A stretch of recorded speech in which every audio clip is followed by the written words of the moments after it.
ask questions. Yes, Perry. You got to raise your hand. Raise your hand first, and I'll call it. Yes, Perry.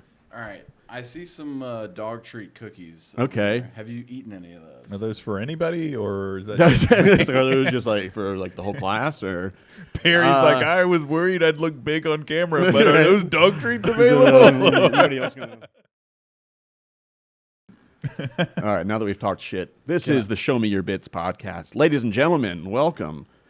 This is one of our first episodes. I've filmed a couple of them, but they're all failures, so we're going to see which one's the first to be released. But this is very exciting. It's a brand new studio I built in my house.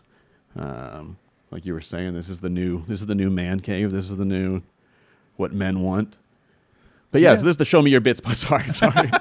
This is the Show Me Your Bits podcast. Basically, we'll have on different comedians every single week. Every week, each comedian brings a brand new joke premise that you've never done before on stage. Jacob just found this out 10 minutes ago, but it's not a hard thing to ask. Anyway, joke idea you've never done on stage before, something you just thought of, a premise, basically. We're going to talk it out, talk shit about it, make it funny, riff. You guys could get off your phone while I'm explaining it. I was looking for jokes. Okay, no, yeah, it's dead.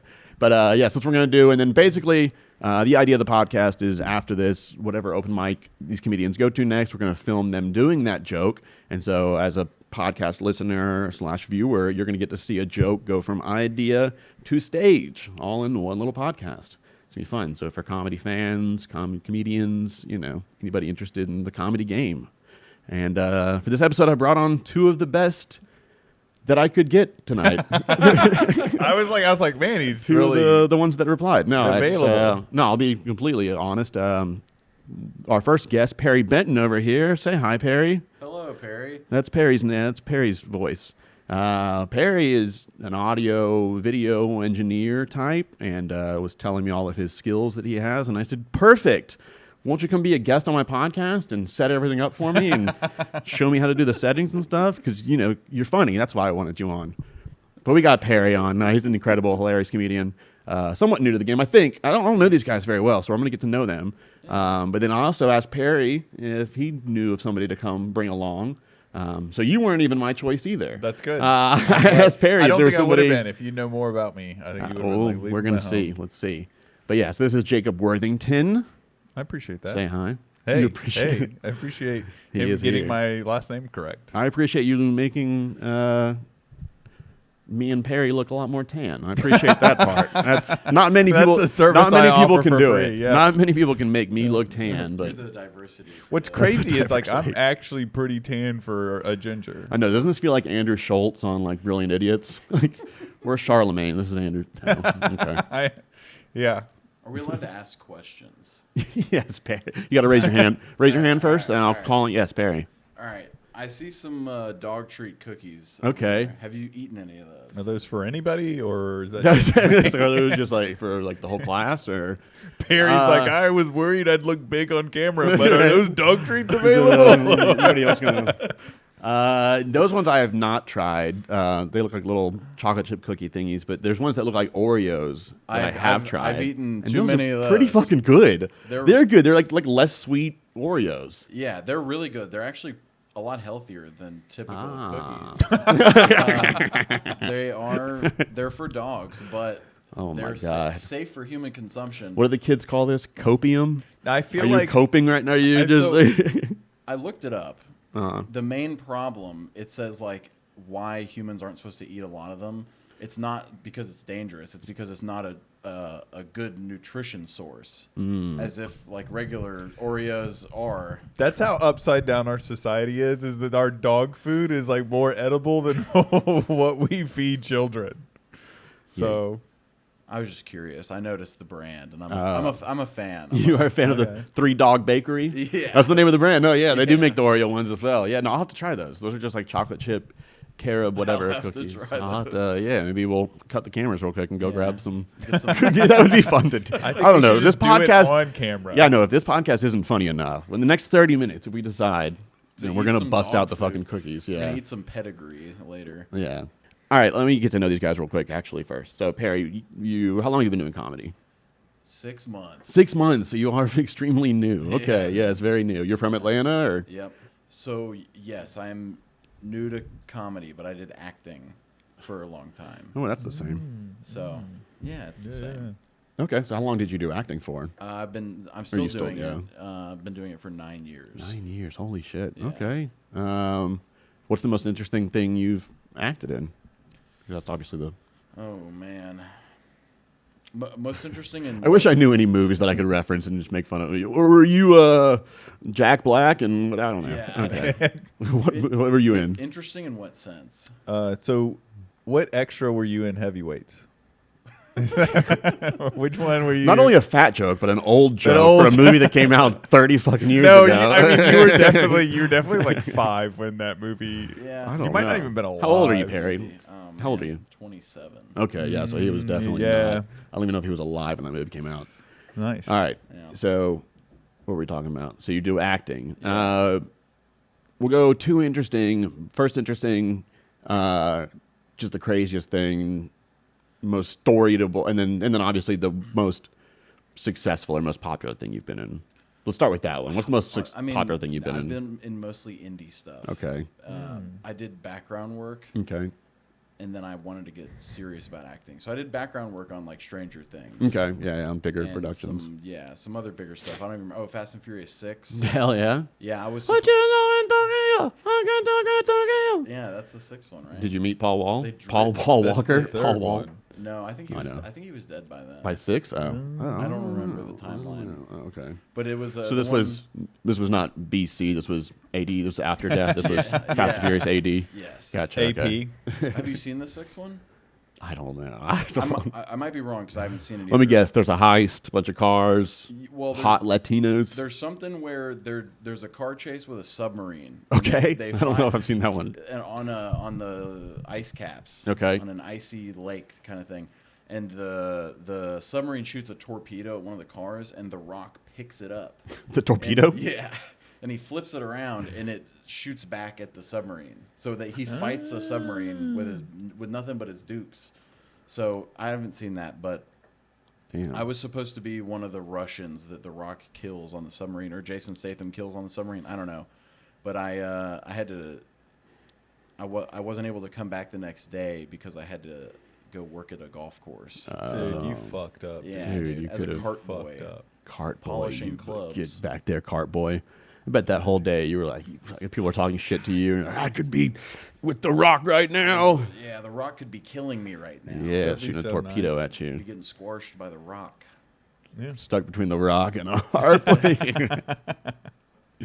Damn, so you didn't know if you were going to go to which job or the other. You were stuck between a Rock and a cart place. If I didn't do the other joke Yeah. before that one, it would have been... Where are we at? You got to be faster on that. Oh. There we go. Yeah, so those were interesting. Okay, so that was a good big budget That's thing. not Okay, and then really what's the best part? Okay, then what's the best role you've played? So it's between terrorist and Okay, isn't it lovely how around 2007, 2008 we had to make all the bad guys white people? Yeah. yeah. So it's it's Just to be just only giving us historically it's just only accurate. giving us more work, Exactly. But yeah, I love how through the decades we had different bad guys. We cycled. Obviously, We cycled. yeah, obviously after World War II we had the Asian, like the Japanese people were the bad guys, and then after the Well, I think Cold it was War, Koreans, the Nazis. Russians. I the think were- Chinese. Oh yeah, I forgot about that they big were a part. little worse than the Japanese. Yeah, there are a lot of Nazi movies. Yeah. Yeah, hell yeah. Okay, so Yeah. you usually play Russian.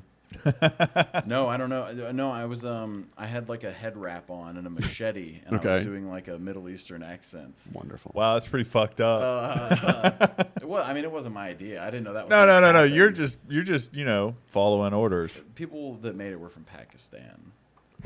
So They're like so. So you weren't wearing blackface. You were So wearing. like be a little more Indian is what they were like. You weren't wearing blackface. You were wearing pack Did they tan you a little bit? no, my head's fully covered in a head wrap. So it's Okay. just the accent. Yeah. And then So they could have had anybody else play that role. It could have been anybody because your Yeah. face is completely covered. yeah, well, they chose- after that we review the footage. We got to use the squib though. That was cool. Oh, that's Squib. cool. A squib's like feel like I know what it is. someone gets Exploding shot. fake round. Oh, Yeah. okay. I should know that. Yeah. Okay. Why would you? Why should there you wasn't know? He said it like it's like, I have a oh, lot I of- use squibs all the time at work. I have a couple guns. No, a squib. Oh, okay. It's called a squib. It's the fake Yeah. thing that blows up that looks like blood. Oh, never mind. Okay. It was a- In gun terms, a squibbed round is when It's like a very bad. It happened to me one time, and one of my handguns almost blew up my fucking hand. What happens is you shoot the round, and the projectile gets stuck in the barrel, and then you shoot another round, and the pressure from the two, and I had a Ruger that blew up in my hand. So hot. fuck Ruger. I don't give a fuck. I sent it back to them too. I sent them like pieces of a broken gun. It was like it'd be funnier if it did blow up in your hand, and you sent them back pieces of your hand. There were pieces. There was blood still on the parts. I promise you. I sent them back all the pieces. I got the gun like 3 months beforehand. I sent them back the pieces, sent them, the thing like, hey, just, I just had it in my hand, but I'm fine, whatever. Like, they didn't give a fuck. Dude, they sent me back a letter saying that they could send me a new one at a discounted $50 off retail. That was their offer to me. It wasn't how's your hand. It wasn't like crazy. And I've had another gun do something way less drastic, and they were like, "Are you okay?" Like, that's like if you went to a restaurant and they gave you food poisoning and you were sick at the table, and they were like, "Do you want us to make you another one?" And you're like, "No, I'm sick now." We'll try harder this time. They didn't even want to replace it. They were just like, "We'll let you buy another one." Yes, you can buy another one at $50 off retail, which is basically what places sell it for anyway. Yeah, that was the most slap in the face. And this was 2 years ago, and I still haven't resolved it. It pissed me off so much that I just haven't even they still have. You should have bought it. And they refused to send me the parts back too. That's the wild part. They said we'll sell you. They won't send me back the parts of the gun that I've already paid for, and they won't give me a refund for it because they know that's a liability thing. If they send me back, then I can take that and you're like, oh, look what the fuck happened. You should have took them up on their offer and then stormed the Ruger headquarters with the Ruger. The new one. It's just gah. You're making mental notes of where to edit around me, aren't you? Yeah. Oh, okay. Yeah. I thought you were to say you're making mental notes of where to. I saw the look in your eye. It was like, all right, so this is the second time we're gonna have to cut Jacob out of this. The last, anyway, acting. Okay. All right. Yeah. We gotta get back. So I got cast in something. Have you seen these streaming services where it's streamed so that when you watch it vertically?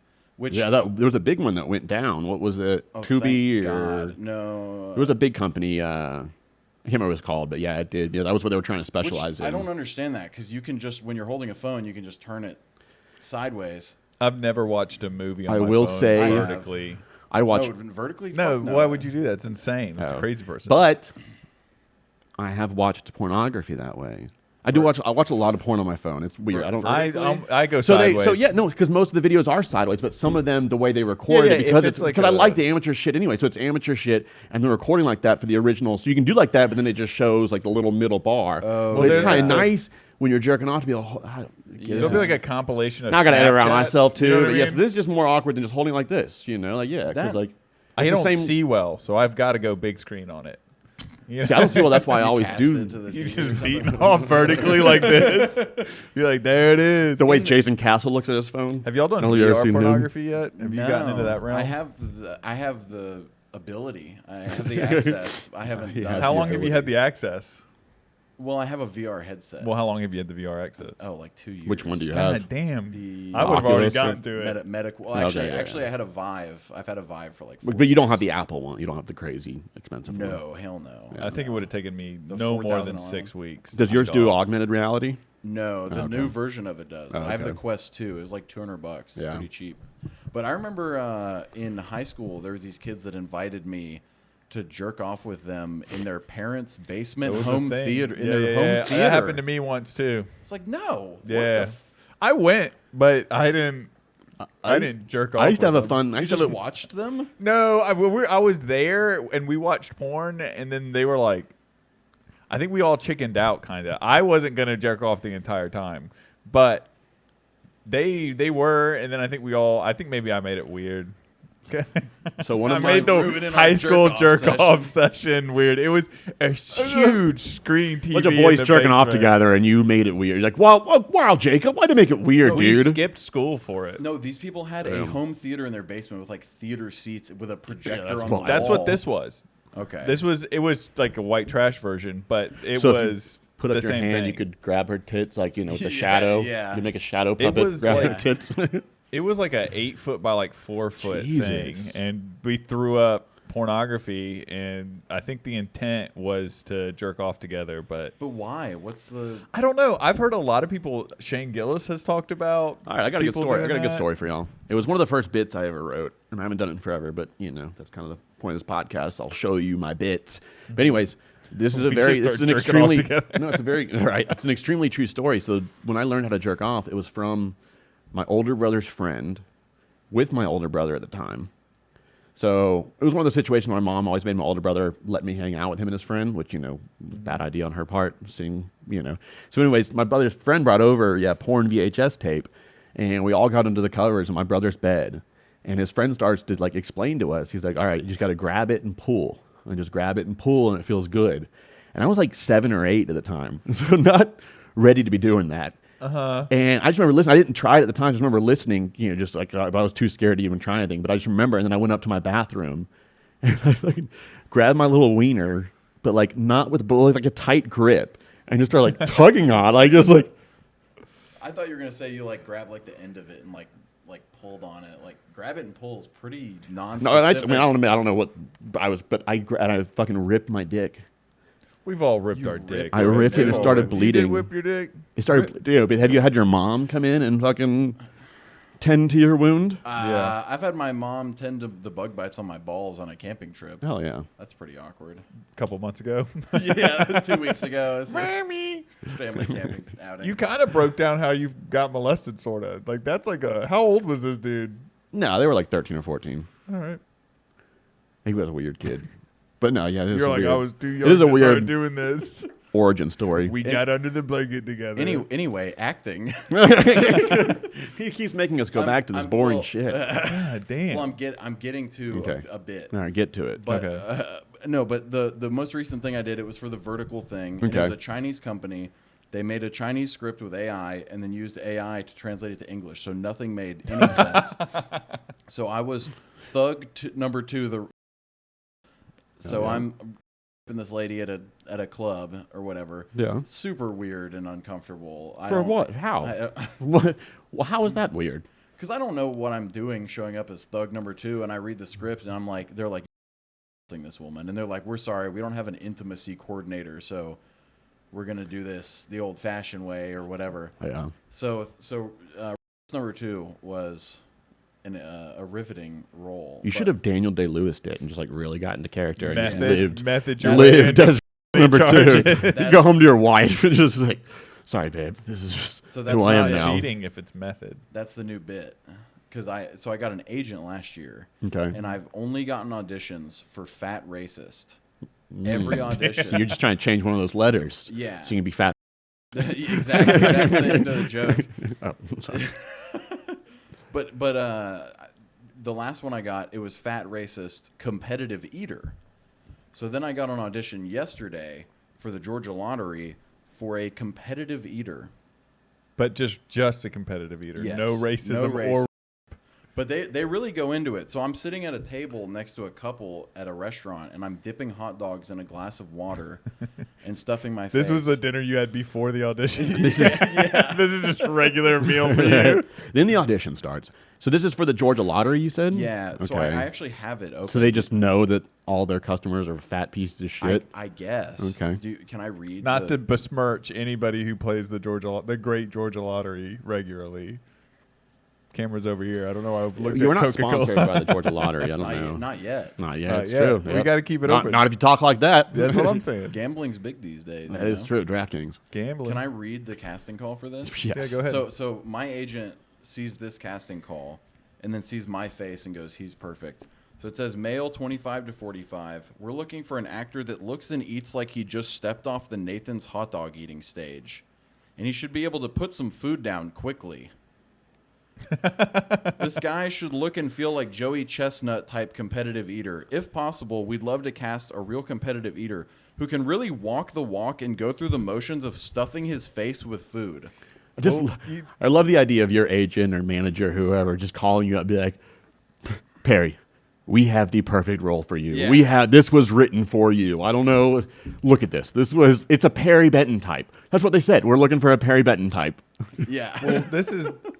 I don't want to go into this too much because this is definitely one of my tried and true bits.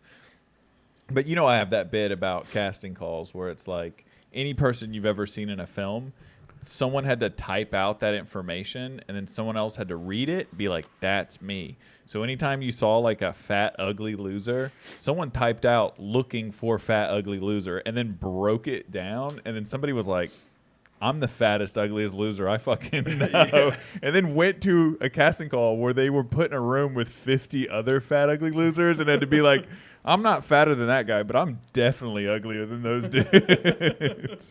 And it is true. It's like when you go to these casting calls, and that's what I've noticed, everything that I qualify for is always just racist number 5. Yeah, it's just racist number 5. They're like, guess what? You're perfect. You're going to stand here. This guy's going to call Denzel Washington the N-word 5 times, and then you're going to hand Denzel a banana. And it's like, that's like all that's available for my demo. Yep. I just don't. I don't want to do it. I don't.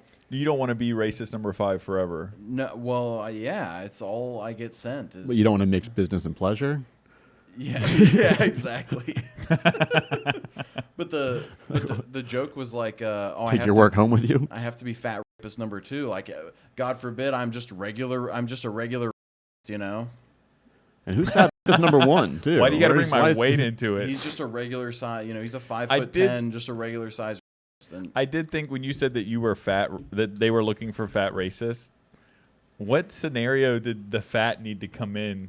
Could it just a regular racist? Exactly. I don't know. It's because it's literally every time it's fat racist number 2, and fat racist number 1 is just a regular. Just regular racist? Yes, but I can't go for that. I have to be the fat one. They're doing like a Jay and Silent Bob like racist group where they're like, we need a skinny racist and a fat racist. Yeah, exactly. Okay. So that's good cop, fat cop kind of thing. Yeah. Well, yeah. So that's been my acting stuff this year. I haven't booked a single role for fat racist. Damn, dude. But I did book fat. Something you're doing wrong? Maybe you need to work on something. I'm not a convincing enough racist. Shave your head. Are you hoping? Jacob, we're going to get to know you a little bit. Excellent. So Perry, we got to know 6 months into comedy from Atlanta, works in film, pretty funny dude. Cute. Hell yeah. We're going to see his bits later. That bit was killer, huh? We'll see. All right, and then Jacob Worthington. Yep. Where the fuck are you from? Here, basically. No, I'm half and half Alabama, Georgia. I grew up in and around Atlanta since I was about 14. Okay. Except for some time spent doing some other things. Hell yeah. Okay. Yeah. And you, for work, what do you do? I am an ICU nurse at a hospital that will remain unnamed. The Army actually sends their medics there to learn how to like triage gunshot wounds. Jesus Christ. From Fort Benning. Really? That's a fun fact. Yeah. Wow. That's a fun fact. Well, you got to learn for real. You know, we're not shooting soldiers and then being like, patch this guy up.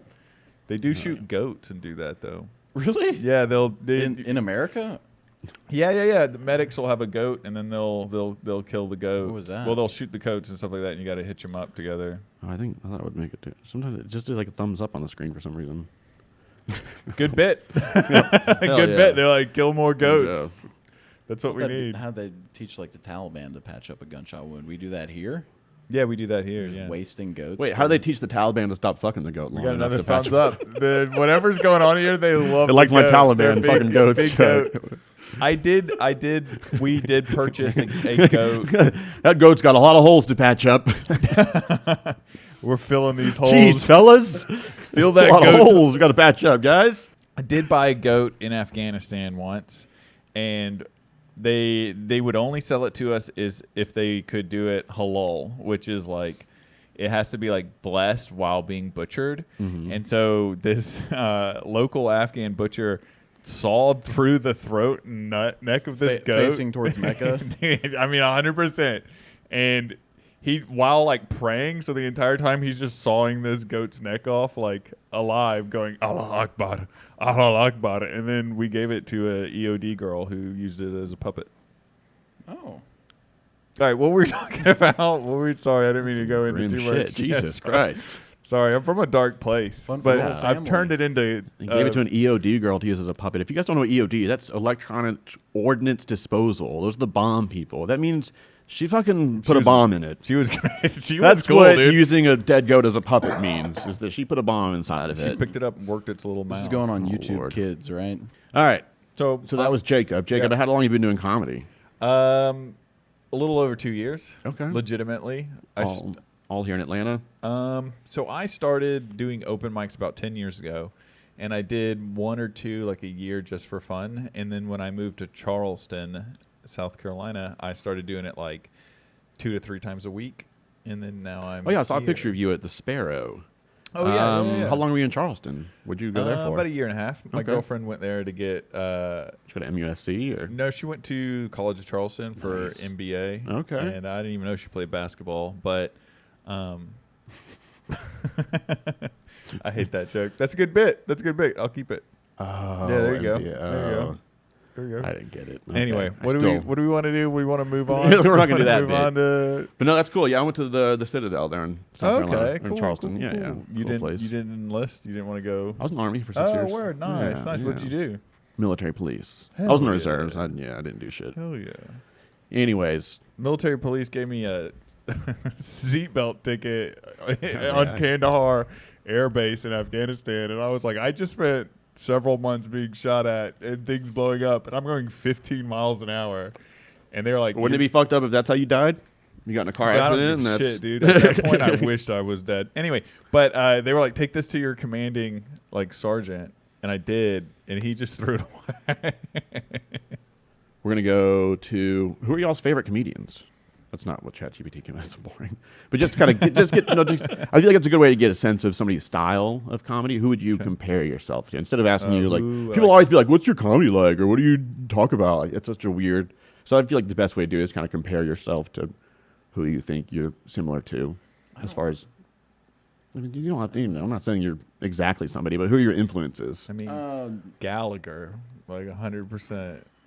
Noam and Liam Gallagher from Oasis, No, the watermelon dude. yeah. Gotcha, You got me. okay. You got me. Is it the red hair? Or? No, he didn't have red hair. I'm thinking Carrot Top. Yeah. But he was a spiteful bastard, so I feel like that's... Gallagher was? Yeah, he had some shit apparently with he his was a real brother. piece of shit. Oh, really? Yeah, camera's on, funny, jovial. Camera's off. Funny is definitely a matter of opinion. I thought I liked Gallagher, but I think he did- I definitely think he saw did him when I actually was a have- child. I think he did actually have some great bits. I don't know. I haven't seen I've very seen much. that But from bit. what I've heard, people thought he was really funny. He got mad at Carrot Top. He had like a vendetta against Carrot Top because he was like, "You stole my act," and he was like, "I just did prop comedy. Like you don't own prop comedy." And he was mad. He like swore Carrot Top stole his act. Oh. Did Carrot Top like destroy shit?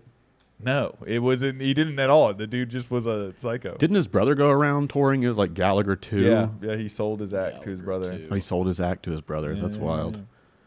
That's pretty nuts. Huh. All right. So You were gonna your- say something legit. Your I main was influence is fucking around. Gallagher. Norm Macdonald is definitely my Okay, favorite alright. comedian. Yeah. I'm going to be honest. I didn't know much of his work or didn't really look too much into it until after he passed.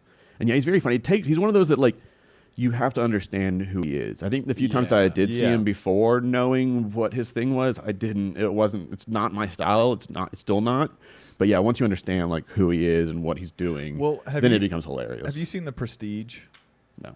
So The Prestige, not to give anything away, but there's this like movie that came out 30 years ago. 20-year-old movie. And, well, the whole point of The Prestige is it's a trick. There's a twist. Blah blah blah blah blah blah. Okay. But there's a concept in The Prestige where there's a comedian who, or not a comedian, a magician who sacrifices part of his lifestyle to commit fully to the performance. So there's this Asian comedian who does this trick, and he walks magician. And he walks like all messed up all the time. But he doesn't really walk that way. It's just so he can carry a fishbowl when he's on stage and like make it appear out of nowhere. Okay. But he commits fully to the trick in his everyday life, and it's just like it's just now it's a part of him. That's just the way he is. And I feel like Norm Macdonald was very much like that. There, he would do a bit, and he would just live in it. He did a lot of voice acting too. He was I don't know. You guys might be too old for Fairly Odd Parents. You remember that? No, I saw that came out when I was a Couple- child. What did he play in Couple that? geezers over here. He was the genie in Fairly Odd Parents. Okay. But I don't know. Growing up, I saw him in a lot of like children's stuff, doing voice acting and stuff like that. And so I thought he was like a clean, like family friendly comedian. And then I've just liked him for a really long time. And I like he has a bit. Have you heard the bit about the news? It's one bit about one topic, and it's 15 minutes long about the news. No, I haven't. Just go ahead. Just give us a quick. It's about No, it's fucking do the whole bit. Did you see Dirty Deeds? So dirty work. Dirty Work. That's what it's called. I thought it was Dirty Deeds, but no, Dirty Work. Yeah. Fantastic. That's like. I wish he had gotten more opportunities to be like the main person in a film. He's I don't know. He seems like kind of out there. I've heard a lot of people say they don't like when I try to turn people on to him who aren't comedians. They're like, I don't get it, or whatever. But I like a bit that's like really really long. Yeah, and intentionally has no laughs for parts of it. You're just overly explaining something in great detail for 5 minutes. Yeah, and then there's like a joke at the end. Yeah, and the payoff is worth it. But yeah, almost because it's such a good joke, but then also because he made you sit in that awkwardness, made you sit in that weird, like, where the fuck are you going with this? What are we doing right now? And then it all comes around and like he ties it all together. Yeah. I like building like a little world and trying to have someone engaged without necessarily having laughter, but obviously the goal is laughter at the end of the day. But I like doing that, and he did this thing too that and people would comment on it and say like, oh, that's not accurate. He'd be talking about like, have you heard the bit about the uncle in Vietnam? He's telling a story about like an uncle fighting in Vietnam, but all the facts don't make any sense. As the guns are all wrong. He's talking about modern guns and. So Clinton's in office, and I'm just like, what the heck? Yeah, it doesn't make any sense. So basically, like when Joe Biden was like, my uncle got eaten by cannibals off the coast of Japan.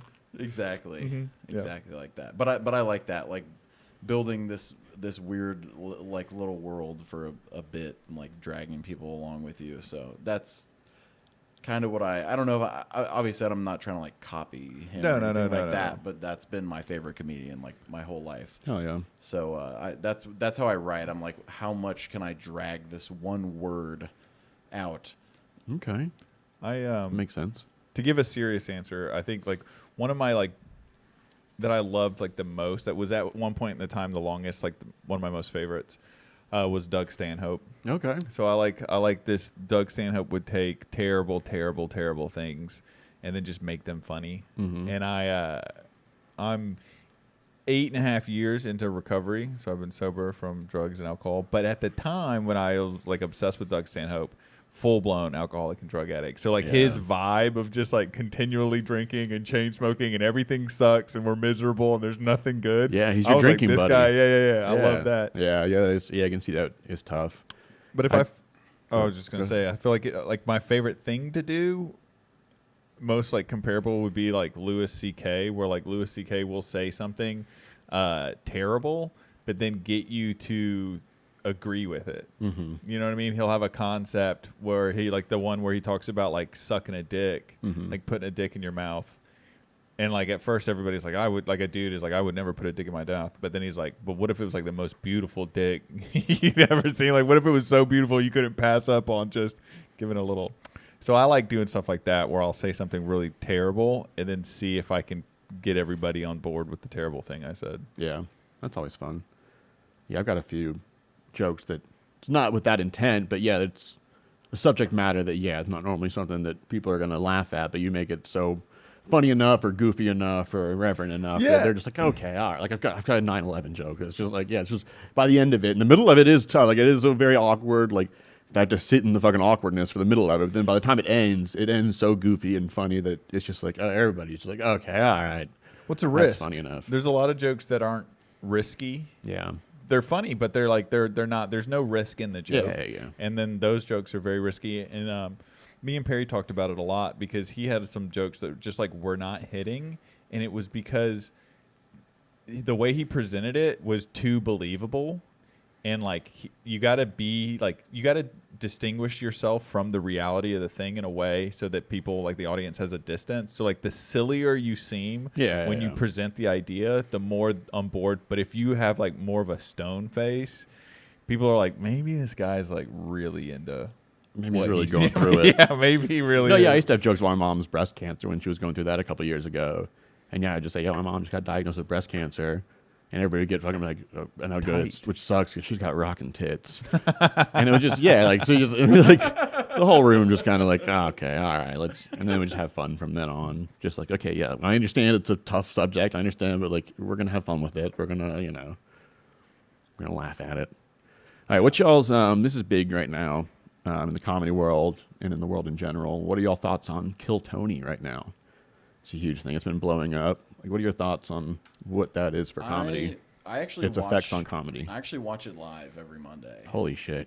Like consistently, or I catch it that night. Yeah. I mostly skip around just to see the minutes. I'm more because there's so many regulars, and I feel like they've kind of already made it. Yeah. You just skip them. So I'm more interested in seeing. Well, some of them I'm interested in seeing like how they develop new things and how what you can get out of like a minute. Yeah. Because some people will do like one joke in that minute, like Ari Matty. You know, it'll be one joke with like a big he'll just sit in the laughter. Payoff. But also I feel like the style of comedy on Kill Tony is so different, especially because it's a minute. Yeah. And they're like, we're the alt comedy scene or whatever, and so like I feel like it's a lot more maybe like offensive. Yeah, that's my thing. I think like a lot of times they're playing to Tony and to like Joe Rogan, that kind of, you know, vibe. Where Tony, but I always tell comics like Tony, or you know, say this in general with comics that are just good and you know have been doing it for longer, they can get away with talking about certain subject matter and making jokes about things because they're so good at it and they've been doing it for so long. So I think that's what the bad effect it's had on comedy, where comedians just want to say offensive shit without the joke part of it, without the funny part of it. It's like no, like 'cause I always tell people like, the more offensive or the dirtier the joke is, the funnier it has to be. Like that's the scale. Like so you can joke about anything, you know, but if you want to joke about that, you know, rape or 9/11, it better be funny enough that it's going to be worth it. If not, then it's, you know, so I like, the more risk you take, the better it better be. But then, you know, the better payoff if it does work. Yeah, I like watching it because they have so many different comedians on the panel at different levels. Yeah. And then there's so many different people coming in from all over the place with different styles of comedy that develop in different areas. Yeah. And so you see like how someone in New York develops differently than Austin, or there will be someone who's like in Alabama or Missouri or whatever, and Uncle Laser I think he's from Texas. I don't know where he's from, but like his style is like his. You know what I mean? And it's like a character, but it's not. That's just what he's like. Yeah. Well, it's like you know, like Larry the Cable Guy. Yeah.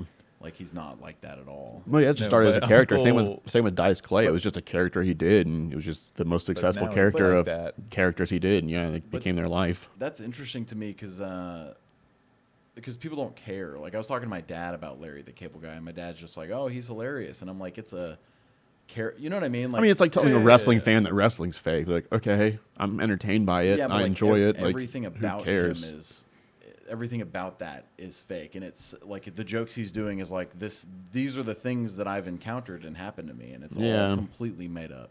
Yeah, probably to a certain degree. I don't want to besmirch. No, great Larry the Cable Guy, but he's never once installed cable. But with not one goddamn time. Show me a coax cable. You fucking son of a bitch. But with Kill Tony, it's interesting because there's some people that will go up and bomb. But they do it gracefully, and they'll be really nice and give like actual advice. So that's more why I'm watching it. So that's my thing. I watched it when it first started, like 10 years ago, whatever. And I always tell people this: when it first started, it was very constructive criticism. It was the comedians would go up to a minute, and the panel of people would be like, "All right, man, switch this joke with this joke. Like, add this tag, maybe drop that, maybe do this differently, maybe hold the mic differently." And that's how it was. And so as a comedian or somebody that wanted to do comedy, I loved that part of it. I was so interested in that part of it, and I liked it. But then every once in a while, Tony or whoever would make fun of the person, just an off-the-cuff, just a little roast, whatever. Yeah. And that's what would go viral, and that's what would be successful. And so it just slowly morphed into that's all it is now. Yeah. They're getting through the minute just so they can make fun of the person. That's why it's just so I enjoy when they do have certain guests on that do kind of stick a little bit more to that constructive part. Like, hey man, you need to do this. I like that. Yeah. So there's parts that you can get from that. I mean, that's why I skip through it. Yeah. I do it based on whoever the guest is, and then I'll kind of skip through. I think you just got to respect it as the thing it is. Yeah. You know what I mean? It's great for comedy. I know so many people that have never been to a comedy show aren't comedy fans, really. They know Kill Tony. They watch Kill Tony. And it's gotten a lot of people into talk about, yeah. Good and bad, because every homeless person who thinks they're funny has moved to Austin, Texas, and is like living in a car. I have tried out 3 separate times. I went to Austin and signed up and sat and watched it on my phone while I was like in the bar next door. And then I did the Madison Square Garden show. I was there for both nights. And the show was unbelievable. Yeah. Absolutely unbelievable. Just watching, Andrew Dice Clay. And you signed up for those? Yeah, I signed up for both of those. Or were you shitting yourself the whole time? I signed up. 100%. Skankfest 2019 I went to, and they did a Kill Tony there, and I signed up for it. And like the whole time, like every time they're about to bring a new person, you're like, it's one of those where it's like most bucket shows where like, all right, your next comedian, you're like, please don't be me, I'm not ready, not me, not this time, and then they call somebody else's name, you're like, fuck, it's not me. I wish it was me. Yeah. 100% feel that every way. time. So it's just so I feel like that makes the show a little bit less enjoyable. Cool. Like when I was there, I was just like,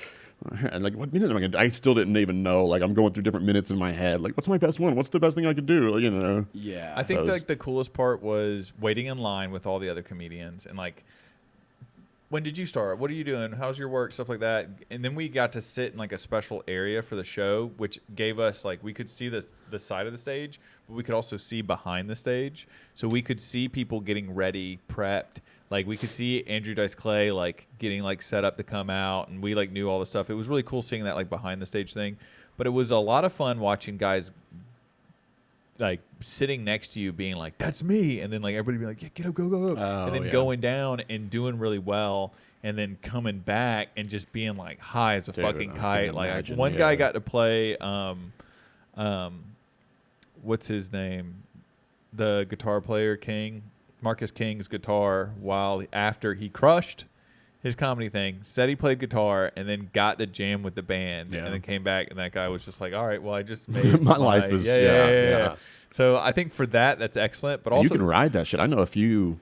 There's this girl in Nashville, Fiona Colley. She's the one in the wheelchair, redhead girl. Oh yeah, she dated Matt Taylor. Yeah, she had a great set, and she's been blowing up now. Like immediately. She's gonna be headlining at Helium. Nice. Yeah. Yeah, she's blowing up quick. I mean, she's deservingly so. She's very funny, but it's such a great tool for comedians to just go in there, show a minute of good material, have a good interview, and then just blow up. But on the other hand, I've talked about this at length, and this may be like too like inside baseball about the Atlanta comedy scene, but you go to and everybody there is just a comedian, and you'll work on material and you'll bring like a good bit, but it'll no one cares because it's a room full of like autistic psychopaths, and so you start tweaking it until by the end of it you're talking about like prolapsing yourself with like a fucking bedpole, and it's crushing because again this is a room full of autistic fucking psychopaths, and then you go do like the Joe like Monday at 5 p.m. in a coffee shop and people are looking at like you need to be arrested. And so, like, I do feel like that Kill Tony lends itself to cultivating that kind of, like, comedy style. Because if you try to set up a sincere and, like, earnest bit, the audience just wants you to be like, so I beat this disabled girl to death with my bare hand. You know what I mean? That's like, they're like, I don't think you necessarily, but you have to be quick. You got to have just quick. And a lot of times it just lends itself to, like, a darker, more, that kind of stuff. So it's like rock. I think it's a great opportunity. I love what it's done for specific comedians as well as the scene in some regards. But then at the same time, it does introduce people to comedy that's not necessarily the broadest spectrum of comedy. Well, and it also seems like they're more interested in people that are kind of like characters than anything else. Yeah, they're looking for something to go viral, something to clip out, something to, it's... But that's all media these days. I think that's the landscape of comedy these days. I mean, it goes with... I'm not going to get into it too much because we got to get to our bits, but same thing with like crowd work clips and stuff. It's just whatever social media and stuff is showing us is what's going to shape comedy. It's shaping. So every comedian these days, every brand new comedian wants to do only crowd work, wants to only do raunchy shit. And so it sucks. Yeah, and I'm not really interested in crowd work or like riffing a ton. And part of me is like, is that am I missing out on like a skill set? Or for me, it's one of my favorite forms of comedy or styles, or it's one of my fits, something that I laugh at the most when I watch live comedy. But yeah, something I don't really do that much. No, I like. For me, it's I like it when yeah. other people do it, but I personally am not. Yeah, I don't doing really. It. Yeah, I don't think it matters. I think if you want to broaden your way in that direction and stuff like that, but that's just like being like if you're like an artist and you mainly work with watercolors, or you like missing out because you don't do like pastels or make music. Like, true. It's whatever you feel called to like. I have seen you do crowd work, and it's almost like it's like anti-crowd work. You'll be like, so where do you work at? And then you'll just like, they'll answer and you'll be like, cool. And then you'll go into a bit. Yeah. Or just give people really weird compliments. Just like, you have a really nice skull. Yeah. I like anti-crowd work. I think that's like fun. But most people don't like it. That's fine. Fuck them, dude. Just get better at it. Louis C.K. talks about how like when he does a bit that everyone pulls back at, he knows that there's something really funny on the other side of making that work. Like the best bits he has started off with no one enjoying it, and he was like, if I make the entire audience uncomfortable, I know that if I could get to that place where I know it's funny, then it'll get the biggest laughs. Yeah. So keep making people uncomfortable is my advice. Yeah. Yeah.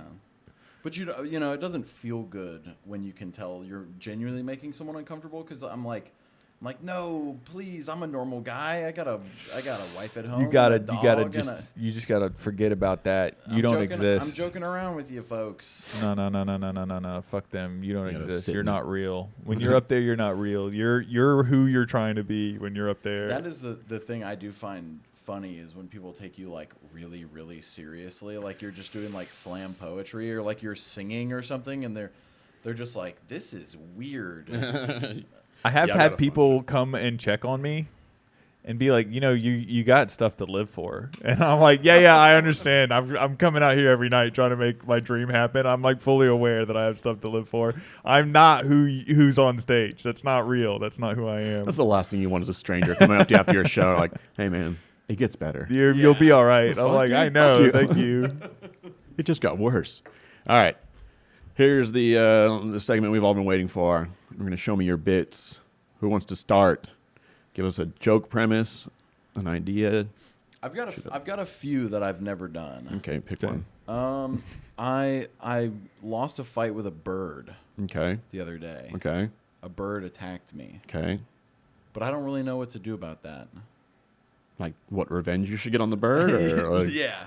It's actually it started happening more frequently recently. I've never been attacked by a bird. How many bird attacks have you? I think 4 now. What are you doing to provoke them? I don't know. I walk my dog around. They've seen the movies you were in, and they're like, "That's him. That's that fat dude." I don't know. I'm just walking my dog, and there's this bird, and it was following me, and it's like mean mugging me, and it was like staring me down and like squawking at me. Stop looking at me, bird! And I'm like, I'm listening to music or something, walking my dog. I'm not thinking anything of it. And then eventually, I kept walking, and it kept getting closer, and it was just following me along like the pillars on the fence. And then it eventually swooped in and started like attacking my head, legitimately attacking my head. And I'm like, how do you win a fist fight with a bird, really? Punch it. There's no tough way to fight a little bird. I'm just like a giant dude running down the street with a bird pecking my head, flying around pecking my head. Just if you do get it, just whatever you do, don't give it up for 2 in the bush. You know what I mean? If you finally get that bird, just remember it's not worth 2 in the bush. Thank you. You got it. I knew that effect would come in perfect. I knew it was going to be me too. I knew as soon as you played it, I was like, "That's my noise." But after it like really came after me and attacked my head, because it happens. It's almost like when you walk through a spider web. There's nothing you can do but just like, yeah. I did that one time going through this door over here. I walked through a spider web, and I did that, and I punched myself in the eye, and I gave myself a black eye. It was like, I ended up like, and I hit myself in the eye. You lost a fight to a spider web. Yeah. Well, I squared up with the bird. Okay. Because I don't know what to do. Like regular or southpaw? Yeah, southpaw. I squared up with it, and I'm like, I just don't. I think I got a couple licks on it. Yeah. But it won, and I ran away, and now I've seen, I don't know if it's the same bird or just the similar species, but now I know the signs of when they're about to attack, so I preemptively run away like a bitch whenever I see these birds. That's your angles on the joke, I think, is going to be how to avoid future bird attack. First, why you're getting bird attacked, like what you're doing to provoke and to cause these bird attacks, and then what you can do in the future to prevent future bird attacks. I think those are gonna be the funny, and you can come up with different, idea. What are birds attracted to? What do the birds hate? Well, I think the imagery is silly Yeah. because you're huge. So like you versus bird and losing is funny.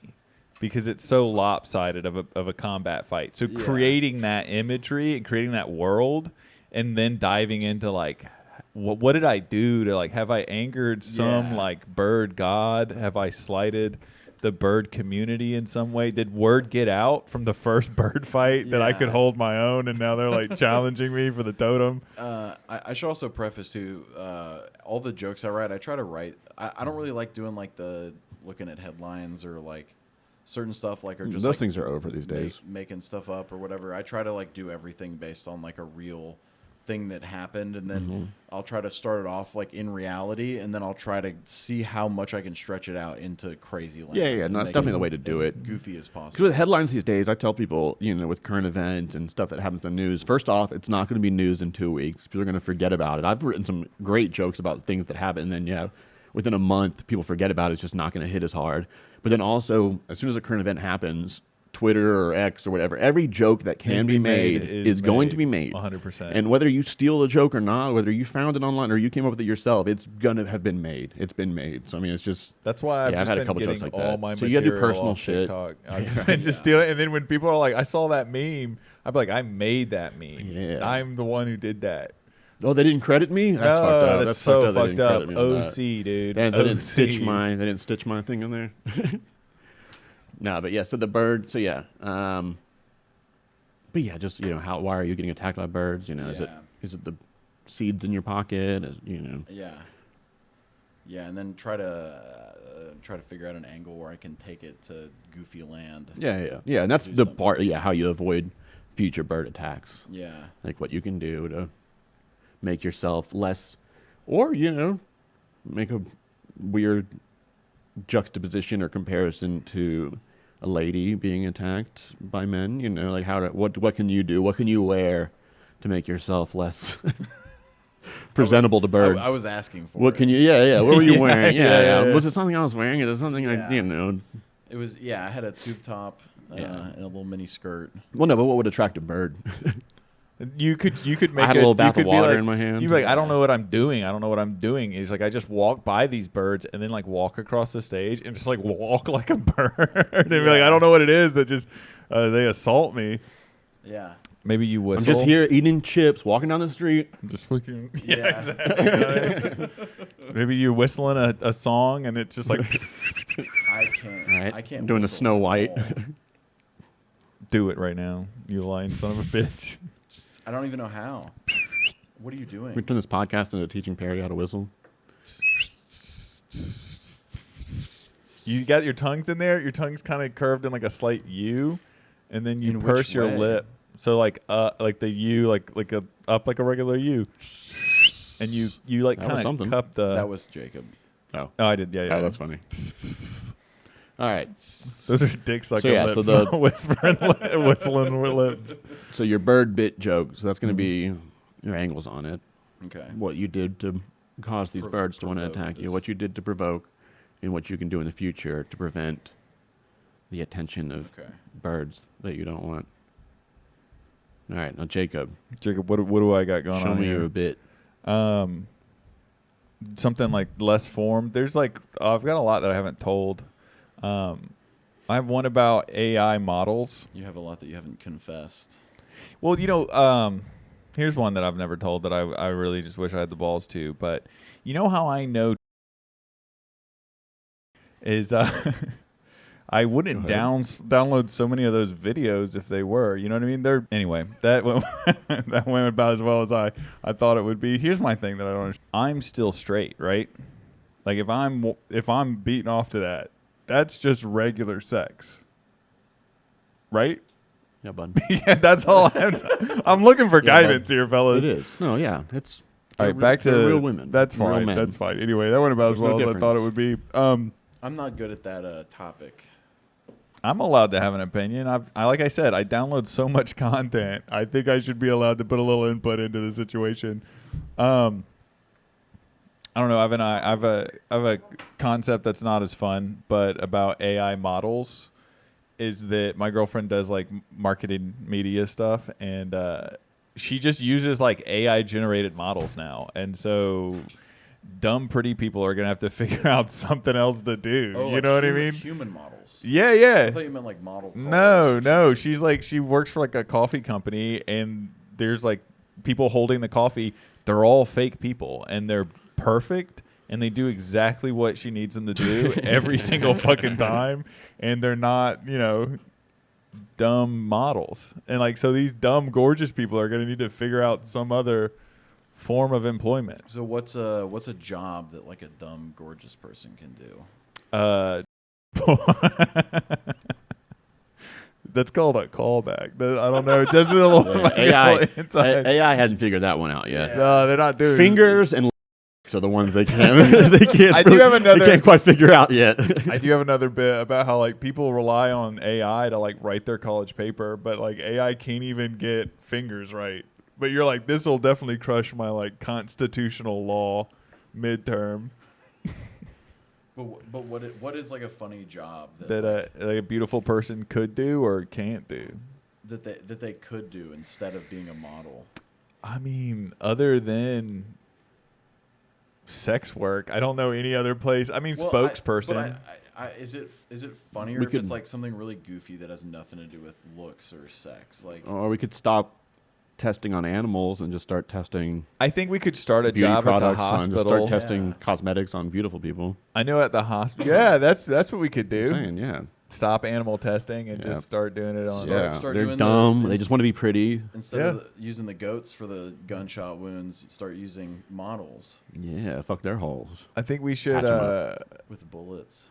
Maybe we could get a job at the hospital where like your family member's dying, but we bring in like a dumb beautiful person to be like, I know this sucks, but no, I think it's been done as a sketch or something, but. No, like at funerals, just hire a hot chick to come and like pretend she was the dude's mistress. Like, no, how can he be? No, he fucked me so good. How is he gone? Like, just make everybody at the funeral be like, what the fuck? I wish I had a better bit to work on than what I just told you guys.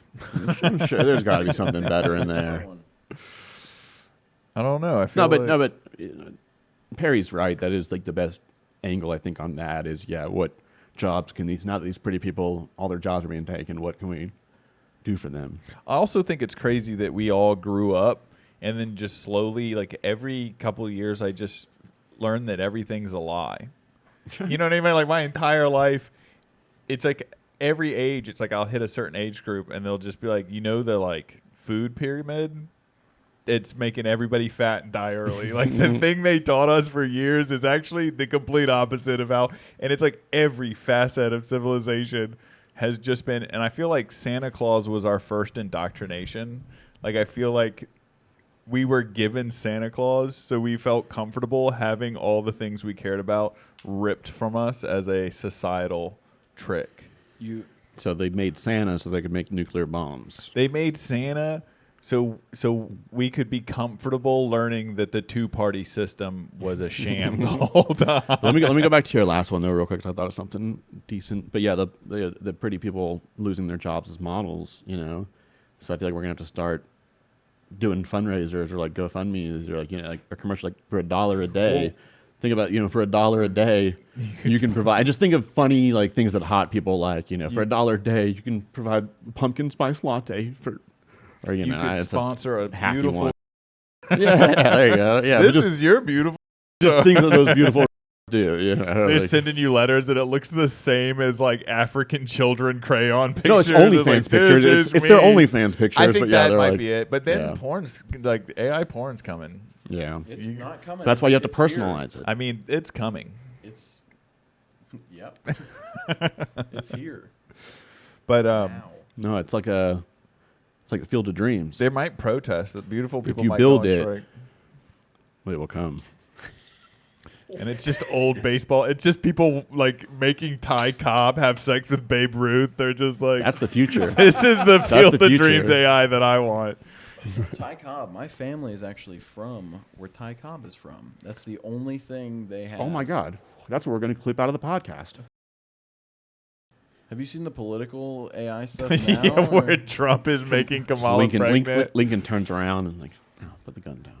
And then they just slowly start kissing. There's one where Kamala's like robbing a convenience store with a gun, and it looks so real. Dude, well, this is the last election, presidential election we'll have, where we're like giggling at AI stuff. The next presidential election, it'll be a large part of it. It'll be like, is this real? Is this not real? This candidate is calling people the N-word, and this like discovered. It's like this candidate is like hitting. It's like this is where we think it's cute and funny, and from this point on, it's going to be like a serious problem that everybody's going to have to contend with. And the other thing is, people who actually did horrible things are now going to be able to be like, that's AI. That all that racist stuff that they said I said in college on video, that's AI. That podcast I did at Matt Tamburrino's house. That's fully AI. I'll actually stand by everything I said here. Look at all my fingers. Okay. Well, see, I have a podcast that I'm going to plug right here at this point. It's called Rotisserie Chicken, where me and my girlfriend are normal human beings. And I'm not the way I am right now. I am the dressed up girlfriend appropriate version of myself. And it's great. Go see Rotisserie Chicken. Yeah. All right. The contract. So real quick for my bit, because this is self-serving for me. That's how I'm doing this podcast, so I can make my jokes better. Okay, so it starts off with a joke that I have done already, full disclosure, but it's a short little joke that I wanted to extend longer. It's a joke that I went to a psychic. I got to the psychic. I knocked on the door, and this fucking fraud says, "Who is it?" So I left. And it's a fun joke because, she's not a good psychic if she's saying, "Who is it?" But then that's where the joke ends, and it always gets a good laugh. And I feel like it's one of those that, it's like the start of a longer bit. And so I want to talk about how I've never actually been to a psychic, but I did call a phone sex line when I was a kid, and I told my mom it was a psychic. So maybe something you're young, but, do you know Miss Cleo? Yeah. Remember that was? So We're the same age. Oh, okay. Don't point at me and go, you're But yeah, young. so something maybe Miss Cleo, maybe something about like, maybe she was a psychic because she said I was going to come and I did. I don't know, something like, so me defending to my mom, like my mom sees the telephone bill, like, what is this fucking charge? I'm like, it was a psychic. Well, there are, phone sex lines. Maybe you could find one that's like a good comparison to Miss Cleo, and you go into like describing this sex hotline as a psychic. Yeah. And it's like, I don't know what. I thought you were going to say, or just the name of it. Yeah, if I could find like a phone sex line, just the name of it, because the name comes up on the bill on the phone, so the name comes up like, wait till you see what happens next, or like what's going to happen now, or something like, like what do we do next? Something just like phrases that could be either a phone sex line or a psychic sex line, and then or things that like the psychic would say or the phone sex line person would say. Calling one that's both is funny. I think the idea of someone cornering the market on the phone sex psychic hotline, or that could be an additional, maybe do those, and then even a third part of the bit be like they should combine the two. I feel like the verbiage, like comparing, without saying you're comparing, but comparing the verbiage of the two and like trying to make either the I think that is the a psychic good sound sexual or making the sex sound like a psychic. Yeah. No, like I said, the one idea, only one I thought of was like, I'm gonna make you come, well, they both kind of like instill hope in desperate men. Yeah, you know what I mean. I don't know what happened. And then to my maybe voice. like a fun little thing too, like where she starts to go like, "Oh, I bet you got a big old dick." And I'm like, wait a second, you're not a psychic. That's a good one. Wait a second. No, you're not. So there's actually a podcast series, I think, called Fraudsters, where they dig really deep into Miss Cleo. Okay. And they have some clips from her commercials and stuff. And there's a lot of content about her. And so there might even be like recorded lines from it. But you could call a current psychic thing and just take... For me, I think it would be funnier to do the psychic verbiage and make it like with like expressions or like the way you say it, make that sound sexual. Like, yeah. Because if it's the sex hotline and you make it sound psychic, it's a little too obvious maybe. But if it's like where you could blend it to where it's a little more discreet and it's this more innocent sounding like psychic thing, and then you're the one making it sexual, like trying to convince your mom. So like so I can't call it sex line, so I call it psychic line. But I'm still like jerking off, like I'm trying to get the psychic to fucking get me to come. That would be funny. Is trying to get the psychic to be sexual while you're trying to. That's a funny way to go about it. Because they would. I actually listened to that whole series. So if I was with a chick in the future, like how big would her tits be? yeah. So I mean, what would that? We'll talk about maybe you have like. What would she do in the future to me? Be like, I have ED. Is that going to resolve itself? And then they're like, yeah, you've got a long, hard future ahead of you, and you're like, yeah, how long? Or like, because also, or you could add on to like the in-person psychic thing, and do something about a palm reading, and it's like something to do with your palm, and that sort of thing. Mm-hmm. I don't know. There's very well lotioned, very smooth palm. Like I didn't call a psychic line, but I did give myself a palm reading. something involved in there. But in the series they talked about, they'd say different things to try to keep people on the phone to like rack up the time. So I think they had, but all of that was they like scammed the employees too. So the employees were just on like a landline at their house, and they would just randomly get calls, and they'd just be standing in the kitchen on the landline, like just talking to someone, like reading a pamphlet of like, yeah, you're gonna get money in a few months. So or something. What's crazy is I called Miss Cleo when I was like 11 years old, maybe 10. Really? In the middle of the night, and it was like some other person. Like, you don't get to talk to Miss Cleo. You talk to like a representative. Yeah. And so there was this guy who's a psychic, and me and this dude talked on the phone for like 4 hours, just running up my parents' like phone bill. And he's just like, I can tell you have like a real artistic soul. And I was like, I do like painting, and like I was clearly a child. Yeah. Like I was like 10 years old. Nobody's ever gotten me like you do. I'm worried about school because I'm bullied, and they're like, don't worry, that's gonna be cleared up when you get older. And I was like, well, he nailed that, but he just got a 10-year-old to ramble on the phone for like 4 hours, and my parents looked at the bill, and it was like several $100s, and they called Miss Cleo and was like, we're not doing this. We're not paying this. That's like the old version of like the kids now that have the parents' iPad and they're playing and game. They just crush they're like buying Fortnite skins. Like $1,000 worth of Candy Crush, whatever. Have you ever been to an in-person psychic? Yeah, I go all the time. Do you really? Yeah, I enjoy it. I did want to do a funny joke about, and I just got to figure out how to say it, but I think it's such a funny idea that so many psychic places, and maybe it's not for y'all, but when I think of psychic places, it's like always like somebody's fucking like house. I've done that. Have you seen those? Yeah, like a lot of times it's just like a house on a street, and it just says like tarot or whatever. It's like, so I just think it's a funny concept that it's just some person's house you're going to. Yeah. I've done that, and I used to give tarot readings back when I hitchhiked. When I was a hitchhiker, I would give tarot readings to strangers. That's a whole bag of worms. Yeah, I'm full of a whole bag of worms. I'm a series of unfortunate events. So what was your experience at an in-person psychic like?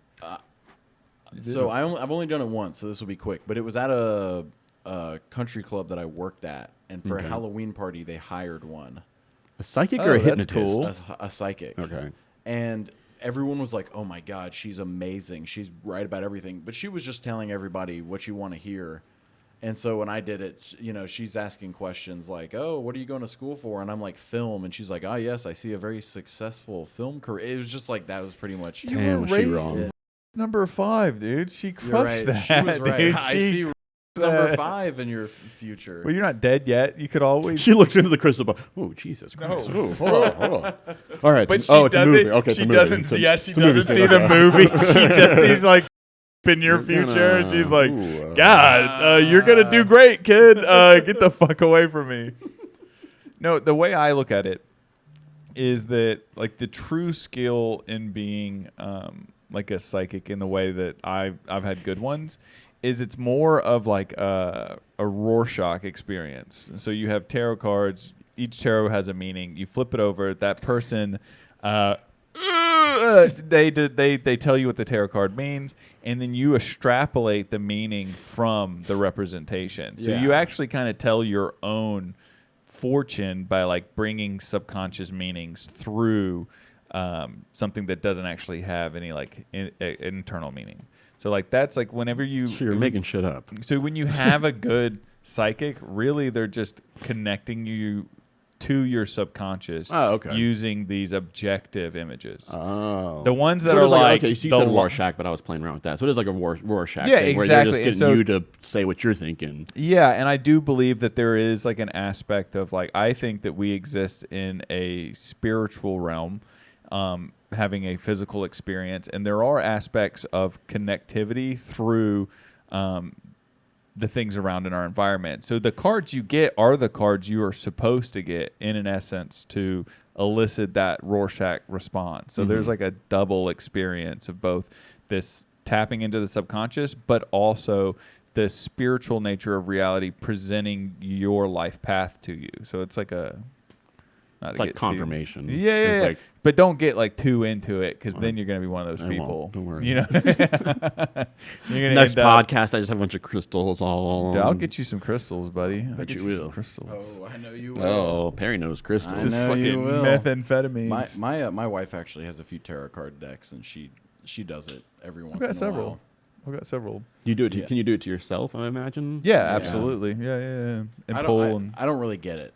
Yeah, I'll be honest. She does it, and she's like, "Ooh, you're blah blah blah." I'm like, where are the attack points? And where's the health? What is this? What does this one? What landscape? Does this one beat this one? Or do you have terrain? Do you have enough mana for that? I don't know. I think I need another water, or my Pokemon won't evolve. That's a funny sketch, is to do tarot cards and then someone get a tarot card reading and then just pull out Yu-Gi-Oh! And banish them to like the Shadow Realm. It's like, I've been banishing fucking psychics to the Shadow Realm for... Nobody has just straight Pokemon cards, but yeah, you take it very seriously. It's just a like, passion. so Blastoise represents the way that... the way the waters in your life are uneven. Yeah. Oh, I see Pikachu came out in your love area. I've heard you do that joke a few times. The psychic one? Yeah, because you go into a different angle afterwards. Yeah. So are you looking to kind of change that angle, or just extend that first part of it to get to that? Oh, the second thing I go into, it's a whole different thing. So yeah, I'd like to extend the psychic bit. Yeah. Because like I said, I'm sure you've had certain jokes where you say it, and it's a good joke, but it just feels like it's a lead into a whole bit, and then when you don't go into the bit, it can make it kind of awkward. Like, there's one thing to have one-liners, but I'm not like a one-liner guy, so when I'm doing like 30-second, 45-second chunk bits, and then I get into that one, it's just like a quick little one-liner. I feel like the audience is kind of waiting for the more in-depth of that. Yeah. So it's such a short little thing. What I've been doing is like whatever, like one of the words that the joke like ends on, whichever word you can like pull the most like substance out of, and then try to connect it to like what you were talking about previously, and like connect it to like either a new idea or like something related, but it like kind of flows into like the next. Does that make sense? A little bit. Like, I think a good launching off like point for that whole, not the whole series, but like the calling the psychic or whatever you want to go about it, is have you ever been horny and unsure of the future? You know what I mean? But like, you're on a budget, so you've got to make the decision between calling the psychic or calling the sex hotline. And then, so if you call us the psychic, you kind of got to like also force them into like a sexual direction. Or if you call the sex hotline, you got to try to see if they know more about the world than they do. So I think setting it up in the idea of like wanting to get both from just one source, and then like he was saying, trying to take the psychic in a sexual realm where you're like, I got a lot on my mind, and I got a lot in my balls. We need to clear up it all. Can you clear it? What if you're like calling the psychic, and you keep like you're paying for minutes with like one person for a little bit or whatever, but you're trying to find like the person with like the sexiest voice or something, and you keep getting like dudes, and you're like, eventually you have to make it work. You finally have to be like, all right, Ted, let's do this. Yeah. Tell me about how big I am. I've been feeling real small in my life. I've been working. If you saw me, lately. you'd probably be scared of me, right? You probably not want to fight me. Tell me right? how big I am, Tom. We could probably be friends, right? Like you'd want to hang out. Tom, I've had such a hard life. He's like, it's going to be hard for a while. I was like, yeah, it is. Yeah, I feel like there's so many different Not if you could help me out. I feel like there's so many different angles that you could like flow together. Like the missionary, content. doggy. Yeah, There's a lot of different. exactly. You put the one where you put the leg up, but the leg between the legs. You know what I mean? You know what I'm talking about. Yeah, That's a good one. Exactly. All right. Exactly. I'm really trying to work on my skill where I take a bit or a premise where someone makes, and I just keep doing it until we find where it's not funny anymore. That's like a skill one can hone for no reason. Hell yeah. There's a sex position, I think. Everyone says they've never heard of it. Have you ever heard of the Egyptian helicopter? No. Someone told me this, and I was convinced it was real. It's where the man is laying on the top bunk of a bunk bed, Okay. naked, and Yeah. the woman is laying on the floor, with her orifice facing upward, and the man Thumbs up. thumbs up. That's good stuff. The man spins off the bunk bed and tries to stick the landing, but I just don't get it. I mean, first of all, physics-wise, I don't know if you know how a lady's body is set up, but I do. it would have to be. She'd have to be laying on her stomach, and then you'd have to be going in the back entrance. I don't know if you know where the pussy is, but it's Yeah. not right here. It's not where you think it is as a kid. And to this day, where I still As a kid. like when you go to like finger a girl and you put your It's hands on her right pants in and the you front. think it's going to be It's right right there, and you're like, in wait, the front. what the fuck? And then Everybody you have to keep knows going. a Like, girl's vagina you think it's where the dick straight in is. the Yeah, front. you think it's like where the dick dick is. is. No, you got to keep going a little bit past it. 2 inches So I feel below like- the belly button. So I feel like, yeah, like if you wanted to do the helicopter with the lady, you'd have to like Tom Cruise, Top Gun, land it on a Navy ship kind of, and sideways. So I don't know. I So she'd feel- have to be laying on her back with the butthole, because the butthole, I think, faces I feel like it's quite to impractical. the heavens. Yeah, I don't. Another thing someone told me when I was younger was that I also think that's how Owen Hart died. I think that's how that One Direction guy died, or I something. did. Oh no! We What are you went trying to do the Egyptian topical. We helicopter? did. The Egyptian helicopter. But Respect, mad props. my history teacher in high school told us that in the Civil War they had dysentery so bad that they took a hot iron and they soldered their buttholes together. And as a kid, I believed that, but now I'm like, what is the logic in that? That doesn't stop the diary. No, it'd make everything worse. It would just kill you. But I was convinced that was like a solution to a problem where you could. But also, if you put Did they do it, or did he just make that? I What think he teacher made was that this? up. He was pretty funny. He did shit like that all the time. But What power you have as a teacher. also, can you solder skin together with a hot 100%. with really? 100%. You would know. I was gonna say. 100%. Yeah, I feel like they do Yeah. burn No, some wounds 100%. shut. Yeah. Oh yeah, true. That is how you seal wounds in movies or whatever. But Yeah. You can, and like real bad burns, their bodies will get constrictures, and their bodies will stay stuck in whatever position they're in. If they're not, you've got to actually go in, and it's like a very You feel like terrible you need process. to do like a welding kind of thing down the asshole, like get a nice You know, welder like to make the TIG, nice, like where TIG the welding, nice, where you do, like, like the a little, nice- like- yeah, a little stick, and then I'll mix watch the those knife. videos for a couple hours in the middle of the I night. feel like you'd have to weld a guy's asshole shut. I don't know if you can. That's like This the is intro not- to a Wu-Tang song. I'm writing this down. Where he's like, this is my new. I take a premise. hot stick poker and I stick it in the ass. Oh, I guess I didn't tell you guys. Any jokes that are created or expanded on this podcast are my property. I own. Well, you know, I isn't I own all these jokes now. So Isn't Instagram? There's like a thing in Instagram where it's like we do own the rights of any image put on Instagram. probably. Like, so they're basically all those artists and creatives who are like, this is where my photography is. Like Instagram. Yeah, that's where backdoored AI gets them all owning from. That's the where AI influencers. is learning all their shit from. I can't wait for this to be over.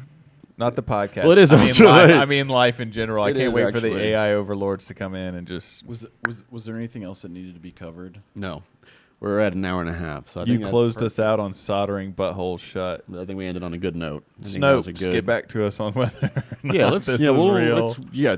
Podcast listeners, do your homework. Comment on the comment section whether you think you can solder an asshole shut or not. No, that's fact. You can do that. Whether they did it to prevent dysentery. Okay, yeah. Whether All it's right. a practical application is up for debate. Yes. It didn't solve the problem. And let us know I if you just have wanna any know if they home did remedies it. for dysentery. I fucking found a crazy thing, something I saw on YouTube or TikTok or something, and it fucking is wild, and it works. Hiccups. Do you know how to get rid of hiccups? I've heard a few ways. No, this is like fucking crazy. Put a Glock to your temple. Right, It's just kill fucking yourself. no more hiccups, baby. You play Russian roulette with yourself. I'm like, okay, all right. No, you just tell yourself that hiccups aren't real.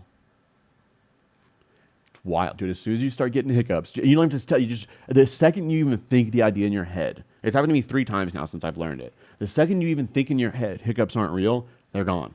Really? Yeah, I don't know. And there's a science thing behind it. I don't know. I mean, it's because it's an involuntary body function, or so I guess you're just telling your body to stop doing whatever it's doing. What I was I don't know, but told- it's worked 3 times. I swear to God. And Well, we don't really know why hiccups. What hiccups? No, We yeah, don't they know don't. why. Yeah. What I was told and what I've always done, I don't remember if it works or not, was to drink a glass of water upside down. I've heard a million different things, but I'm telling you, just tell yourself in your head, hiccups aren't real. But I think every time I try it, I remember that when you're laying upside down, the water has nowhere to go and it just pours all over your head. And so I just Maybe your brain is just like, let's give this dumb idiot a break from his hiccups. I had a patient who had hiccups for 2 years, and he was just dude. hiccuping in the bed, and he Hiccups was like, suck, "I've had this dude. for 2 years." You should have told them they weren't real. I think what You're like, this is all in your head, you fucking crazy. Whoa. I think what I've learned from this is that I'll just believe anything It does anyone seem that tells way. me. I'm starting to put that together. No, but I'm telling you, the next time you get the hiccups and you do it, fucking send me a message. I swear it fucking works. Okay. Yeah. I'll tell you, try if you, never mind. It's going to blow your mind. All right, ladies and gentlemen. Well, that's the podcast. I was actually pretty fucking. You know what? That exceeded my expectations. Wow, They were so I don't low. know if I but- could take that as a compliment. Nah, this was a great I'm episode. glad I did better, but I'm sad that my impression from our meetings it was outside of great. here were not good. It was great. I had a great time. Thank you guys so much for coming by, hanging out here at the Casa Tamburrino. But yeah, appreciate you guys. Yeah. You guys, anything else you want to plug? I know you talked about your podcast. What was it called again? Rotisserie Chicken Rotisserie on Chicken. Spotify. We release every Saturday. It's a fun time. I doubt this will be up before tomorrow, but I do have a book show in Alabama, in Gadsden, Alabama, at Atomic Johnny's. Oh shit! Hell So yeah. go, Okay. go out to Atomic Johnny's How after far, the is fact. that how far is that from here? 2 hours. 2 hours. That's not too bad. It's worth it. I'm not that funny, but it's worth it. I would like to plug my butt. I've been having really bad dysentery lately. Well, you might want to unsolder it first. All right. So, yeah, you all have a podcast coming out. Follow them on social media. Perry Benton, Unknown name, unknown time. unknown name, unknown time. Follow these Jacob Worthington. Follow these motherfuckers on Facebook, Instagram. Perry Benton Comedy on Instagram. Perry Benton Comedy. Jacob Worthington Comedy. Matt Instagram. Tamburrino. No comedy. I haven't earned it yet. Comedy. He's not there yet. I haven't earned the